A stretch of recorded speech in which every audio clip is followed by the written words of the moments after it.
Good morning, everybody. We're here again with Dr. Vern.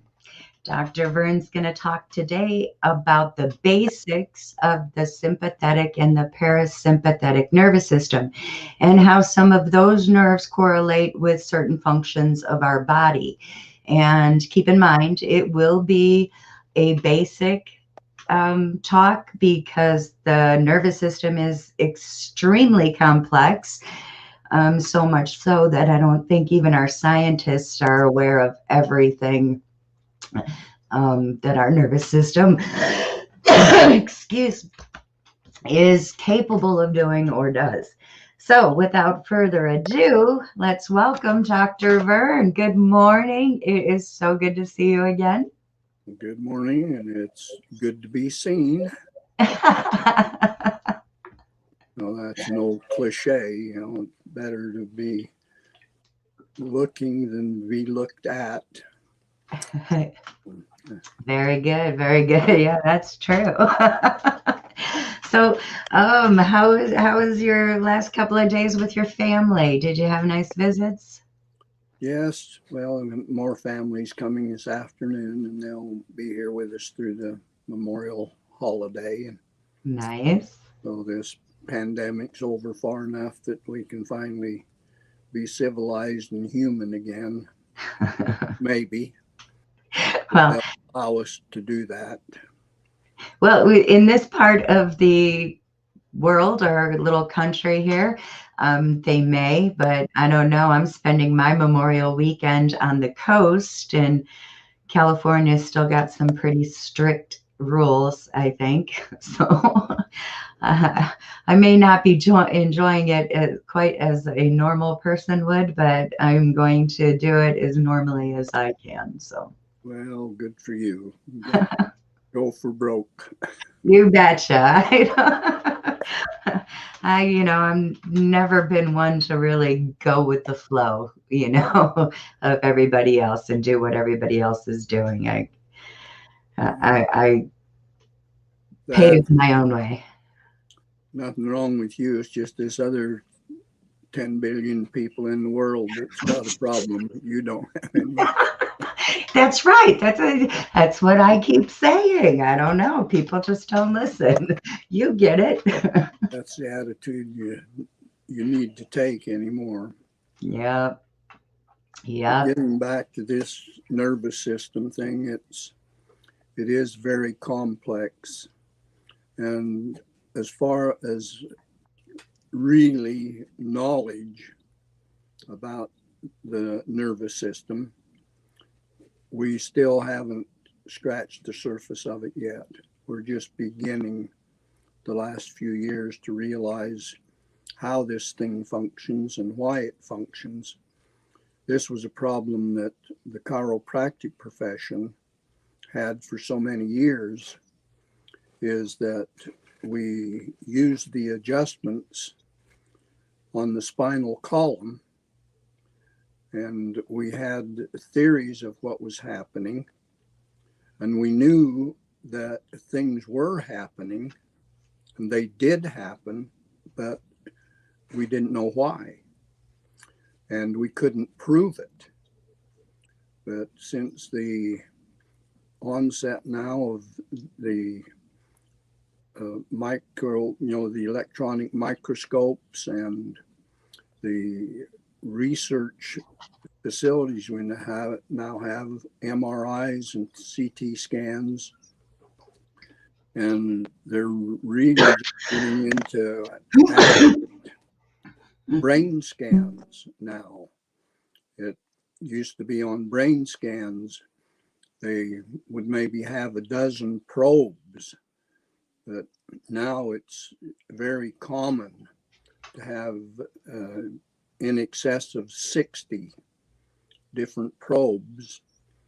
And there's a research institution out of New Zealand that's doing extensive research into this. And this is where I'm getting a lot of my information from, is what's happening, with the nervous system. They've got it down to a point now that they can put these probes in different areas of the brain and get it down to so they can make one particular finger on your hand move. So there's going to be a big restructuring of people that for years thought they had the answers in the brain science, and much of the science they've had for over 50 years is going to be wrong. Well, there was a time when if you had damage to a nerve, it was irreparable, according to the medical profession.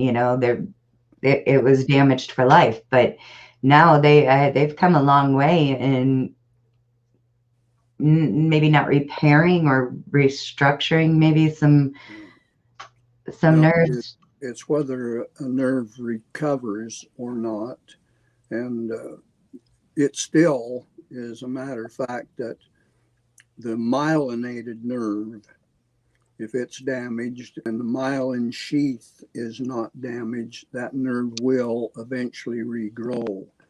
But it takes, well, there's some estimates that it grows about an inch a month. Oh, that's quite a bit. If the nerve is not myelinated, then the chance of its recovering is very slim, if any. And I don't know what they're doing as far as being able to transplant nerves or anything now, because that's a whole different science. And well, for people listening who don't know, the myelin sheath is the mucous membrane basically that covers the nerve, keeps it moist, keeps it viable, and keeps that synapse, the electrical impulses going through that nerve. Once that myelin sheath is lost, or at least it dries out at the end, which is what creates multiple sclerosis, correct?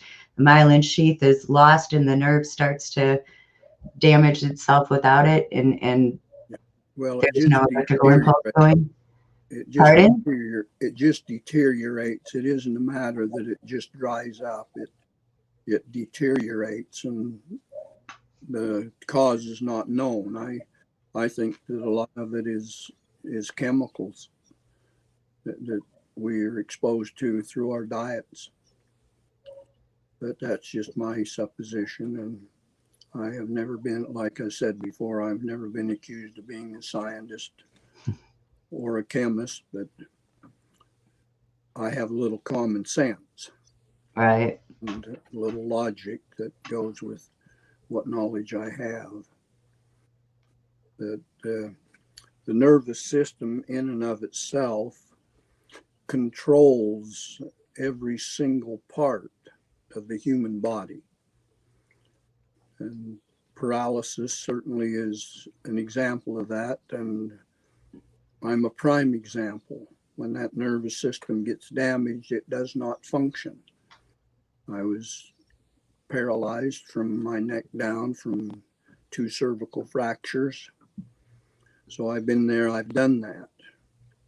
So don't do a lot of arguing with me about what the nervous system does unless you've been here, because I have. And it's a miracle that I have recovered. I still have limitations and always will have. And I know that because that nervous system was damaged, and it was never determined how seriously it was damaged. Because in one of my other interviews, I don't know if it was with you or not, but I explained that when I crashed the hang glider and fractured C5 and C6 vertebra, I lost a lot of function immediately. Had the fracture been in a different area that controlled my lungs, I would not have been able to breathe. But as a result, I still had about 1/3 function of my lungs. So that was enough to keep me alive from the period of time that I got hauled off of the mountain into the hospital where I could get care. But to go through that, and I could blink my eyes, I could still talk. I never did lose consciousness, so I was able to instruct the people what to do and not what to do when they were getting ready to load me in the ambulance. At the time this happened, the ambulance crews were not well trained. They were not paramedics or anything. If they had a certification in Red Cross first aid, then that was about all it took for them to be an ambulance driver. But we didn't have the facilities now, such as the CAT scan and MRIs. MRIs that are prevalent. The only thing they had to determine spinal cord injury was a myelogram. And that was, for those that don't even know what a myelogram is, it's not used to any great extent now, but they would take a radiographic solution and inject it into the cerebral spinal fluid. And with the person being prone, and that's on their stomach. Moving on your stomach. So that they can get to the spine. And then they, by tilting, they had to have a tilt table. So they could tilt the table then so that the cerebral spinal fluid would go to different parts of the body. They would usually give the cerebral spinal fluid injection down in the lumbar spine. And then they would tip the head down so that that fluid would run to the upper portions of the spinal column and into the brain stem. And then supposedly when their procedure was done, they would put the person back with their front part of their body elevated, and then they would try to withdraw all of that fluid. Well, it's very critical, and so it was common, more common than not common, for this fluid balance to be changed to the point that it would cause, no, pardon my expression, but it would cause one hell of a migraine headache, usually went along with it. Oh, yeah. I was in traction, and so they decided to try to do this myelogram on me. So they gave me the injection in my room, and then they were going to use a portable x-ray unit to take the x-rays to check the myelogram fluid. Well, that was fine, except they made the injection, and then when they went to use the portable x-ray unit, it wouldn't work. So they had no other choice but to then move me out of my bed and take me to the x-ray lab and move me from the gurney onto the table and move everything all around. Well, in the process, this fluid just went everywhere. And so they went ahead and took the x-rays to try and determine it, but it just did not give them an accurate diagnosis. I have a little story about this. You know, I'd been in traction for about 5 weeks, and I was on what's called a striker frame, and that is they put you on your back or your stomach on this nylon web frame, and then they turn you every 2 hours. And it was to a point that I was looking at the floor, straight at the floor for 2 hours, or I was looking straight at the ceiling for 2 hours. And this went on 24 hours a day. And that was at least 19 hours every day and 10 days a week. Yeah, this is what it felt like. You know, I'm kind of exaggerating here a little bit. I do that with the talks I give about this. But anyway, it was not a comfortable thing. You laid on one nylon frame. Then when they went to move you, they'd put an identical nylon frame on your back and fasten it down, and then they would turn you like a pancake. Oh my God. And normally this would take 3 people to do that. But where the situation I had tubes attached to every orifice in my body, and they made new orifices some places, but I also had a full arm cast on my right arm because it was shattered so badly with the accident. So they had this full arm cast that they had to move, along with changing the pulleys and things on the traction, and then all the tubes and bells and whistles that went with it. So it took at least 6 people to turn me. And like I say, this process went on every 2 hours, 24 hours a day. And it was not a fun experience. And so when they'd come in to make the change, and I'd say, well, here's the torture crew back again. And so I gave them a lot of, bad times. I wasn't serious about it because I knew what was happening. But anyway, when they finished taking the x-rays from this myelogram, they had me on my stomach and laying on a flannel blanket. So the nurse was trying to put one of these scissor stretchers. I don't even see those around anymore, but it's what they call the scissor stretcher.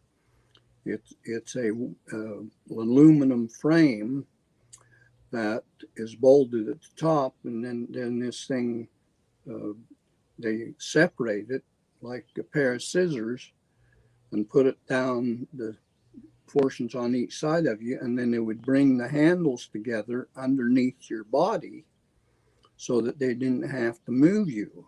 And it was really good, but it had these latches that held the bars together after they closed it.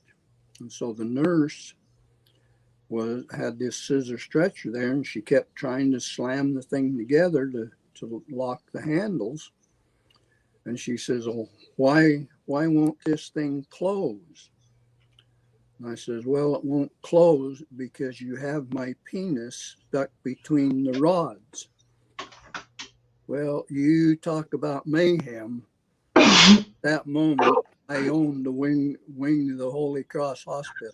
That went into a panic. Dr. Powell, the neurosurgeon, who happened to be one of my under the table good friends that was able to communicate and talk with chiropractors. And he brought a little bit of order to the chaos.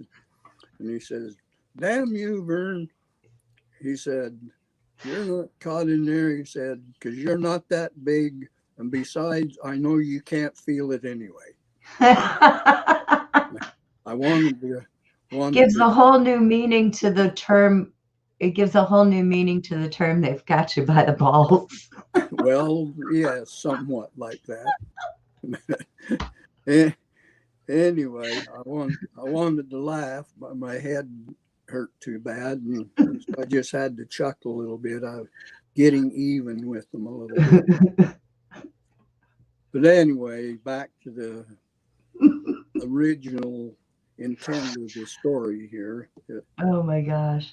Anyway, the X-rays then did not really show how much spinal cord damage there was.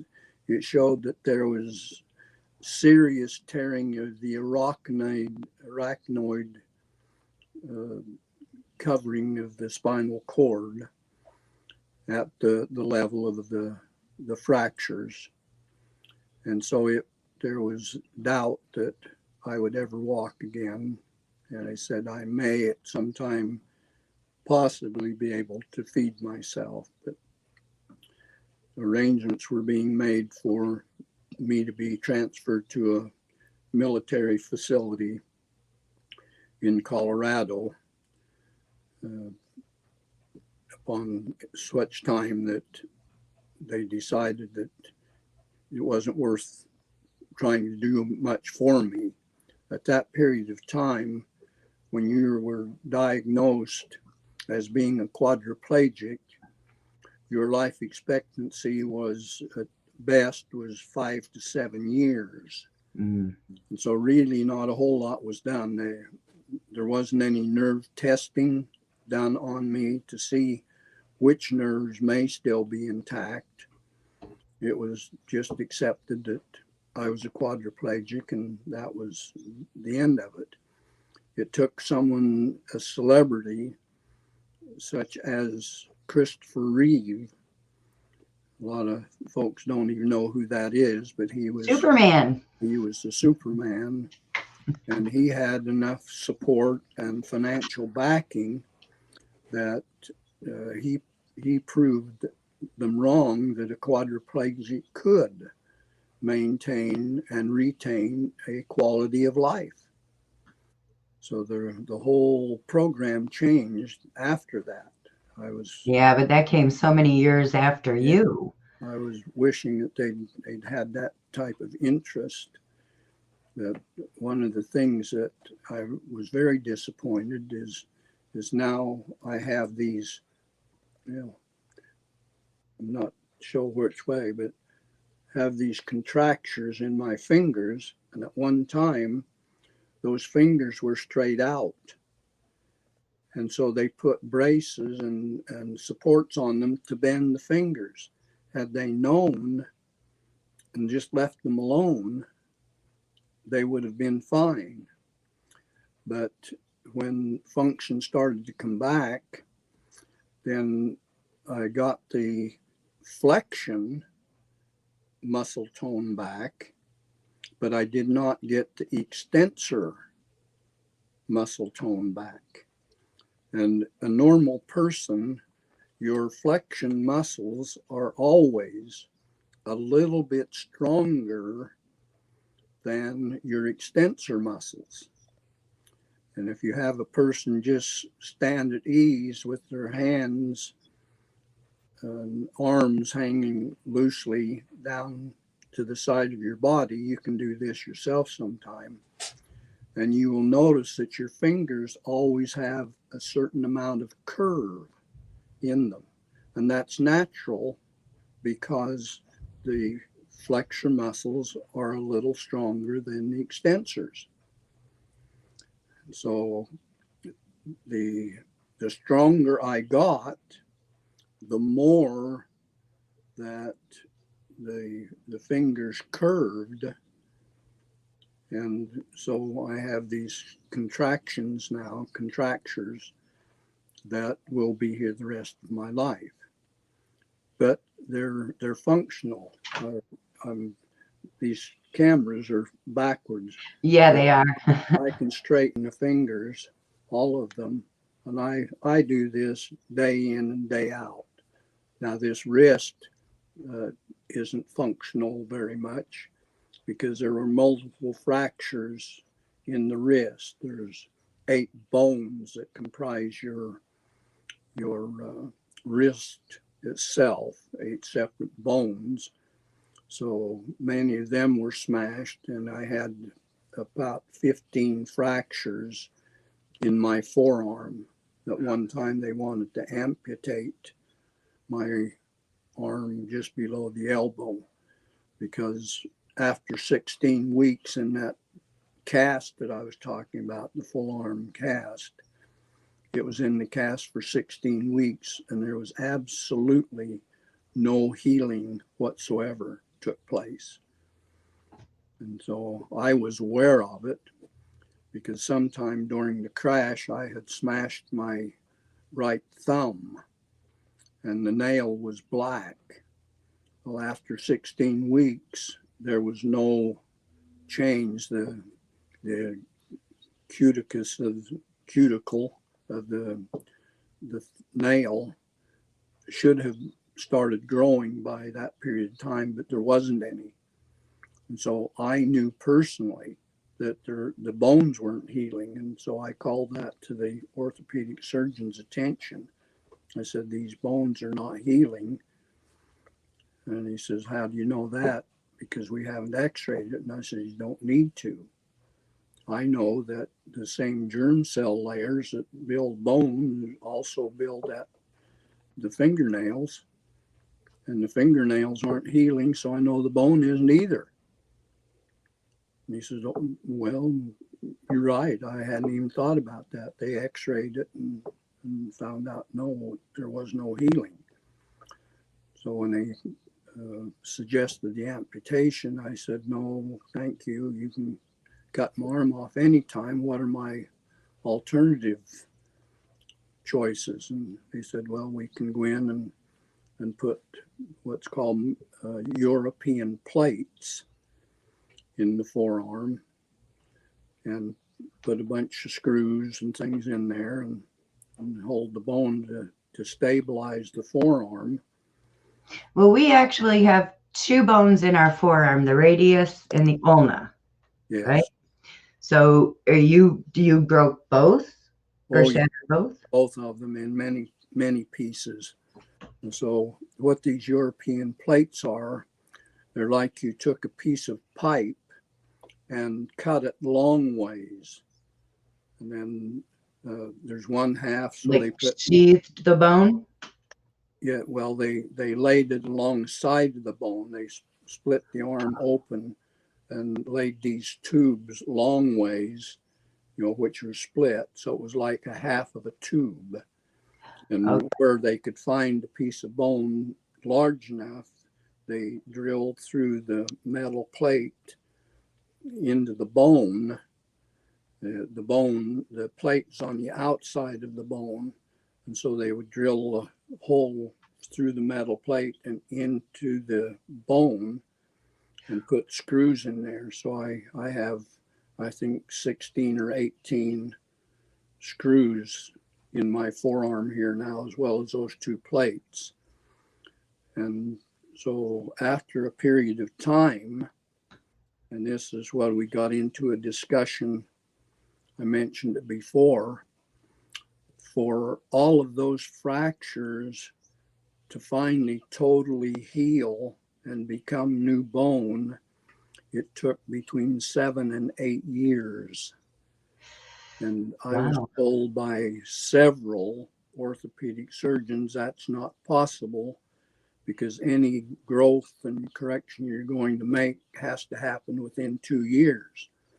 Well, it didn't, because I took a running history. I went in periodically. I had another good friend after we were allowed to associate with medical doctors. I had another really good friend that was an orthopedic surgeon. And I went in at least twice a year and had that arm x-rayed, because when I first started to walk, I fell a lot. And where I can't get my hands out to catch myself, I'd have to fall on my forearms and elbows to try and stop the fall. And so I didn't know if I was tearing loose some of those screws and that metal structure in there. So I would go in periodically and took x-rays. And so I had a history of 8 years. And you could see over the period of time where more and more of those fractures healed until the last time that I had it x-rayed. And that's been 20 years ago now. All of those bones were completely healed. So essentially, since all of the cells in our bones are replaced every 7 years, you just grew a new set of arm bones. Yes, literally. Yeah, Not figuratively, literally. Yeah. Between 7 and 10 years, all of your bones are replaced. Yeah. What the ones you're born with, you don't have now. So mine's been replaced several times. And I had this X-ray evidence, and so the VA doctors, when they were reviewing my case history, and they could see the recovery that I had made over the years, and so they wanted to kind of do a study, on my history, because they were interested. One is why I can be over 80 years old and I don't take any prescription medication whatsoever. I'm not a diabetic and I don't have any heart problems and my cholesterol level and everything. I work at those things, but anyway, they wanted to look at this history. And so I gave them my hard copies of all of my x-rays. And so they didn't give them back to me that same day. And I thought, well, they'll be in my records. When I went in next time and wanted to get the x-rays, all of them had been disposed of. So I had history to prove what really happened to me. I don't care. I'm not going to argue with anybody because I know what happened. And so if they do, fine. If they don't, what difference does it make? Right. But you have become one big walking, talking barometer, haven't you? Well, yeah, that's some of the nice terms. Yeah. Well, I bet you could predict the weather better than any of these weather guys out here on the news. Oh, yes. And they scoff at that, but barometric pressure changes affects prior injuries. And once you have a serious injury, you never get completely over it. No, that's Since very true. I've had several occasions that I've fallen when I was snowmobiling and riding motorcycles and things, that I crashed into trees and fractured ribs, and they get some better after a while, but cold and certain movements bother you after 30 or 40 years. So Oh yeah, it all catches up with you. So, okay, well, because I am obligated to do another interview shortly after 10 o'clock, I'm going to have to move this one along so that we're done in time. Let's start, and we can continue with the rest of the sympathetic nerves and the parasympathetic nerves, but let's get into the cervical part of the spinal cord and what the cervical nerves will control and function in, what functions in your body. Yes. And then we'll go on to the thoracic in the next show. Many times there are a lot of different philosophical viewpoints on what happens, but one point in the chiropractic profession, and it is still there now, is that the most important area was the foramen magnum and the first two vertebrae, the atlas and axis vertebra, that these were the key to the entire spinal column. And structurally, that's true.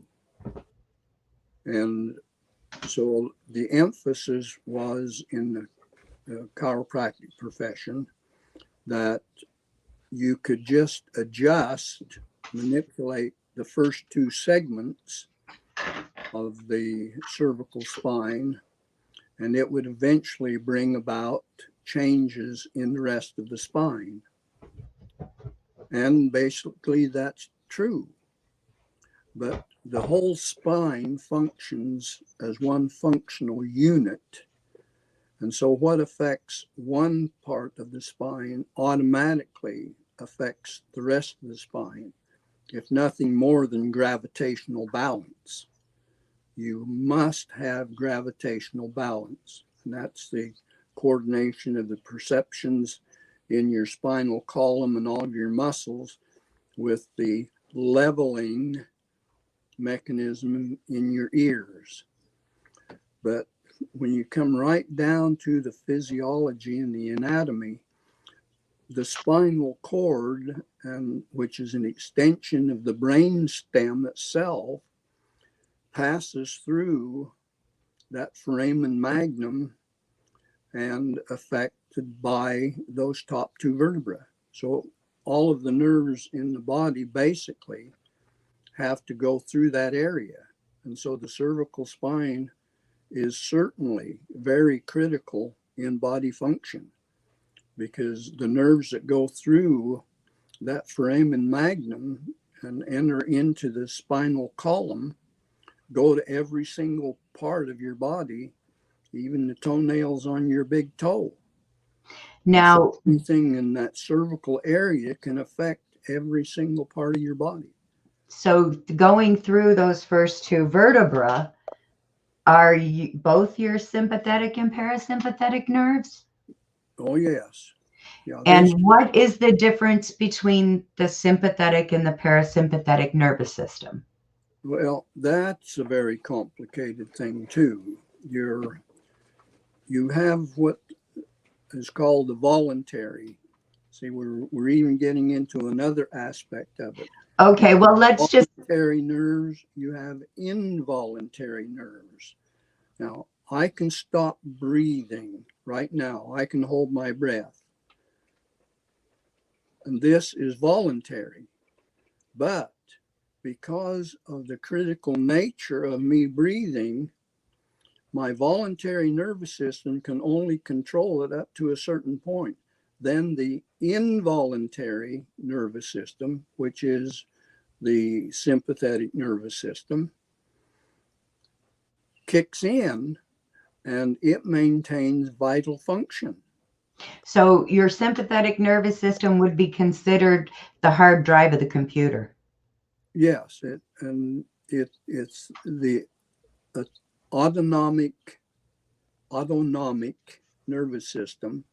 And when I was teaching classes in college, I let them get away with calling it the automatic nervous system, because it really is. Autonomic or automatic are very close. And to me, that was close enough. They knew what the difference was, and I let them get away with it. Of course, they didn't have to, because there was so much emphasis on that they remembered it. So, but anyway, the sympathetic nervous system is what maintains vital function in the body, and it's separated into sympathetic and parasympathetic. Now, they are not separated except for study purposes. Now, remember this. That's the only reason they separate any of these systems, is for study, because they can't study the whole thing all at once. But It's none like can eating a function. But none can function without the use of all others. Yes. You just don't separate them. Right. They talk about the body cavities, the thoracic cavity and the abdominal cavity and this quadrant cavity, upper quadrant. There's no cavities there. They are full of tissue. Yeah, the only right upper reason quadrant is any of these just for identification. but anyway, I'll go down and give you some of the things. This this in itself leads to another total subject again, and that is the fight or flight mechanism.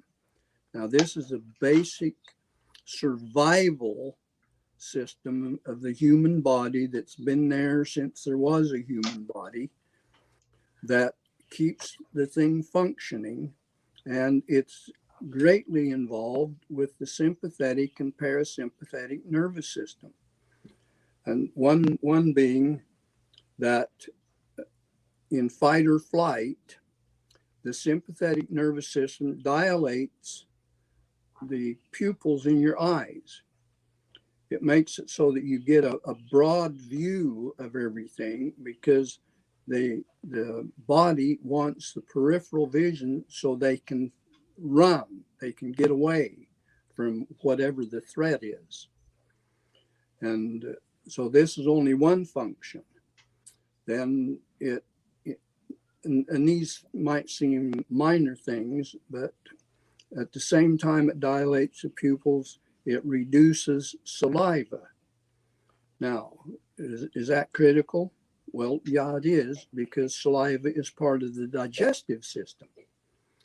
So then the next thing that really happens of a major proportion is it increases heart rate.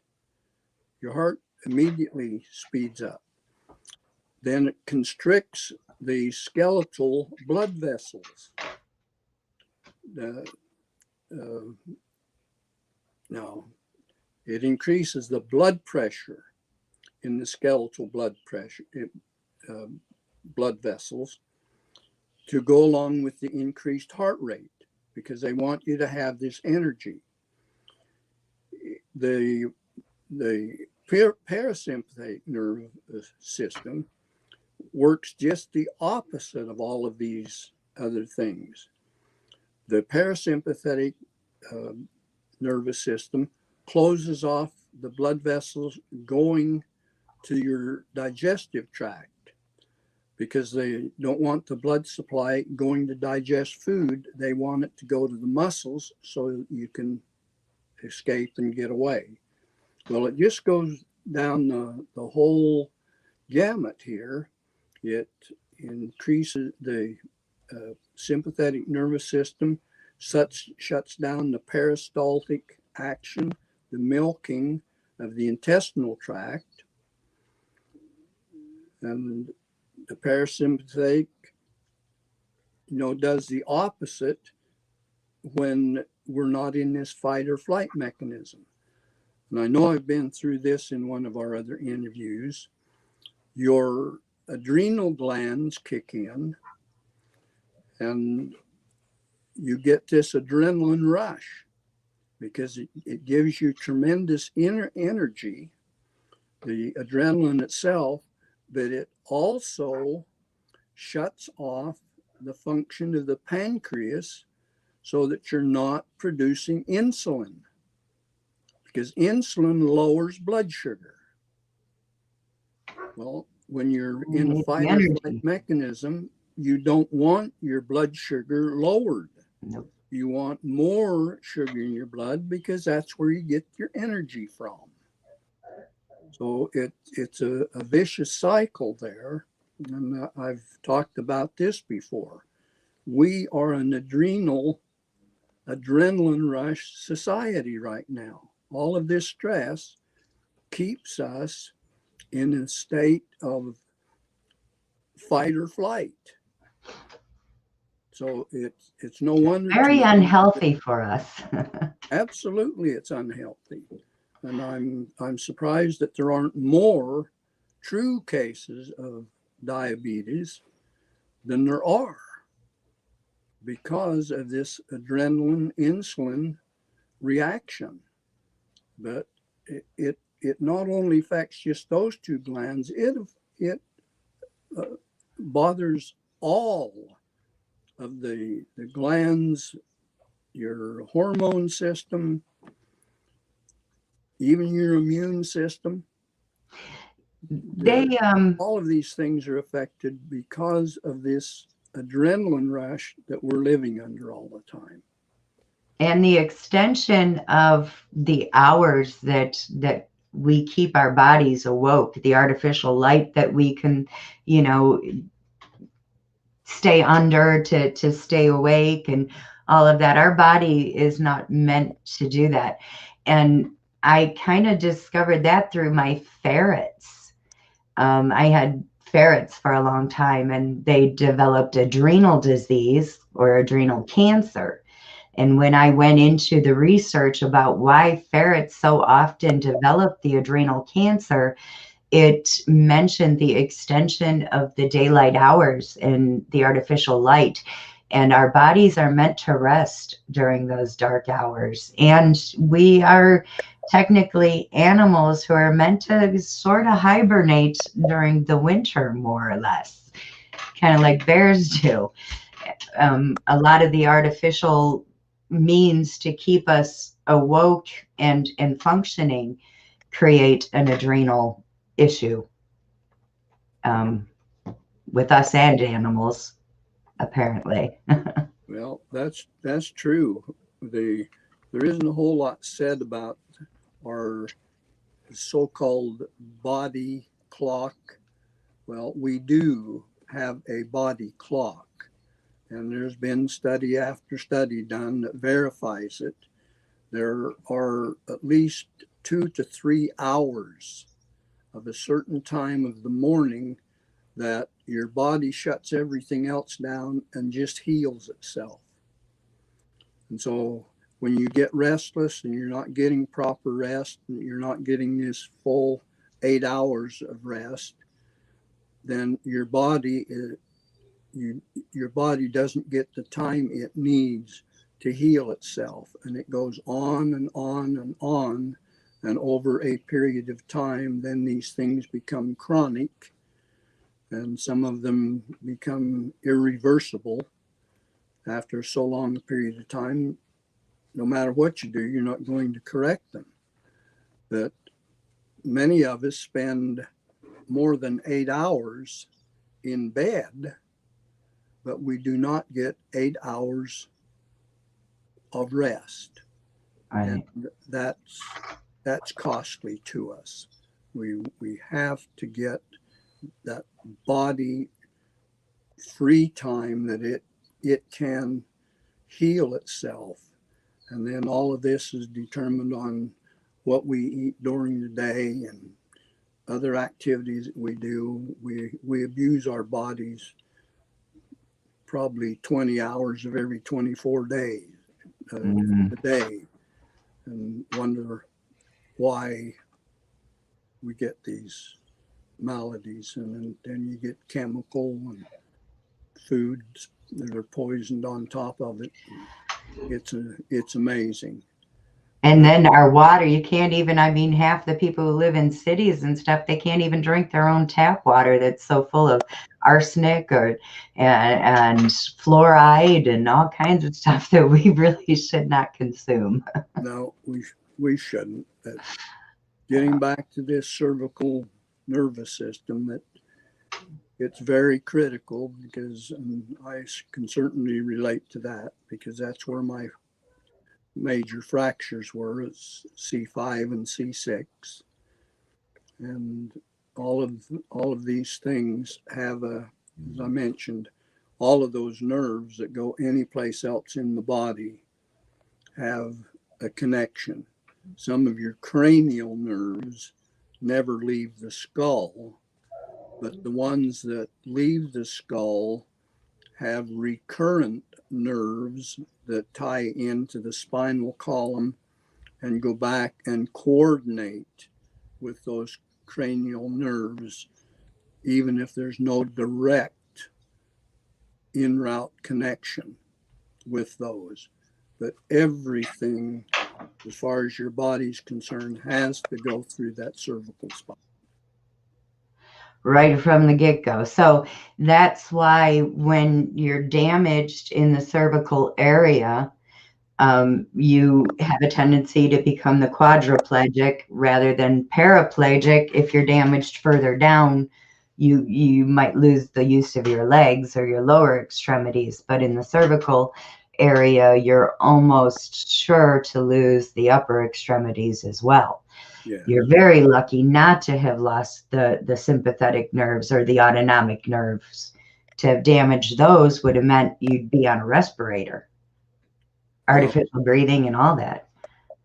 Well, there's life support. There are, I won't go into a lot of that with this one, but down the side of each of the spine, you have what are referred to as ganglia. And at every level, every spinal level, each vertebra, each nerve that comes off that spinal cord goes into this ganglia, and it's like a separate nerve center in and of itself that has nerves that go back up the spine and go down the spine. And then each of these intermingle with each other and spread out from there like tiny computers. There's literally millions, and I'm not exaggerating, millions of nerve transmissions every single second that we're alive.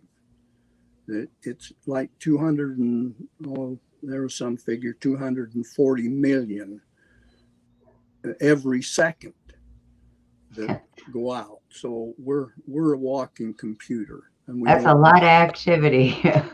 And we can process things much faster than even our computers can, believe it or not. Most people don't think so, but we can.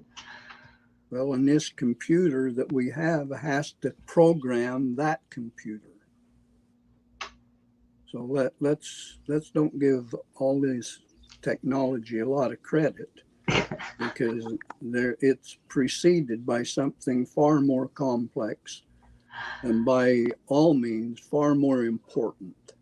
Oh yes, absolutely, I agree. So all right, take care of your body like you take care of your computer. It's going to be worth a whole lot more to you. Yeah, it will. It'll last you a lot longer than the computer too. And we don't come with a warranty, last I checked, do we? Well, sort of. Leads into a philosophical discussion that we hadn't better get into. Will we have a theological warranty maybe? Yeah. Well, if you do this is what you get in return. Right. Use it, hey, you pay the consequence. No, I've been paying that consequence too. I know you probably a lot worse than me, but you have come through some amazing and overcome some amazing challenges, Vern, that's for sure.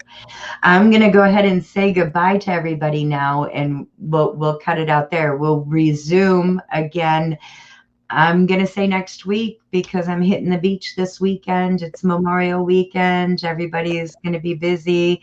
You've got family coming in, right? So you're going to have a nice weekend, hopefully. Yeah, and still have, I don't know if you've had any responses on what people's interests are in some of these discussions, Terry, but I'm still open for anything that you folks are interested in. Well, they're my interests. They haven't done anything on the Facebook page yet, or given any comments on the Facebook page, and not a whole lot of people watching this yet. But when we do get the newspaper up and running, there's always a spot for some writing, maybe some Ask Dr. Vern advice, things like that. We're going to be doing an Ask Dr. Joyce for some of her heavenly answers, to some earthly, well, not her heavenly, God's heavenly answers to some of our earthly questions. So there's always room for that too, and we'll get the word out a little bit more. But there is a new newspaper coming to town, guys. Virgin River Times. There's some ads out there on social media for writers, um, content well, contributors. We're going to be looking for advertising salespeople, somebody hopefully to do some office work as well. So go on there, David Bonzelli on Facebook, and you can reach out to him. I am him. He will be setting up some interviews sometime. I know he's looking for some office space up here. He has already obtained the business license. So it is moving forward. We've got a website going. We've got a Facebook page. We haven't launched yet, but it's ready. So anyway, been working hard at the newspaper. Still, I can't seem to get away from the newspaper, Vern. Have a good, safe trip this weekend and enjoy yourself. Thank you. I will. I look forward to collecting lots and lots of seashells. We're going to La Jolla Cove, and I hope that you have a very pleasant weekend with your family, and they have safe travels to and from Utah. I'm sorry. You said that the other day your grandson was coming to help you set some stuff up with your computer. Did you get that all set up too? Not yet. Not yet. That's still coming? Yeah, tomorrow morning. Okay. So, yep. Dr. Vern's getting technical on us. He's learning some of the technical aspects with a little help from his grandson. When VCRs first came out, I had to have my 10-year-old son, program the VCR. I was not allowed to touch it. So, I understand that. I hope everybody out there has a wonderful, wonderful Memorial weekend. I may be on tomorrow to maybe update you on some events. I'm not sure yet. Won't make any promises. We'll see what tomorrow brings. Other than that, Vern, thank you for joining us. Always a pleasure to see you. Okay. Always a pleasure to be seen too, huh? Yes. Yeah. Give my best to Barbara. You have a wonderful day. And we will certainly try that. All right. Bye. Bye.